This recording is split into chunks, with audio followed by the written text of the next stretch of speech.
Labas, šiandien Veka Augustė, sveikinu jūs visus su šventėmis ir šiemet palinkėsiu užtikrinto sniego, kadangi pastaraisiais metais jis lyg buvo, lyg nebuvo. Taip pat noriu palinkėti stiprybės, kantrybės ir pasirūpinti ne tik savo artimųjų sveikata šiomis šventėmis, bet ir savimi pačiais.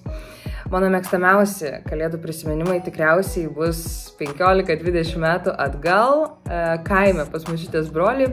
Mes visuomet susirinkdavom prie tokio didelio stalo ir atvykdavo įvairūs pusbroliai, tetos, anytos ir dukterėčios. Ir, žodžiu, visi praleisdavom dieną kartu. Galiausiai vakare skambėdavo armonikos muzika, akordeonai ir, žodžiu, neapseidavom be dainų ir šokų. Aš tikiuosi, kad šiais metais pasimėgusit vieni kitų kompaniją. Likit sveiki ir šventės per Radio Centrą skamba gerai. Radio Centras.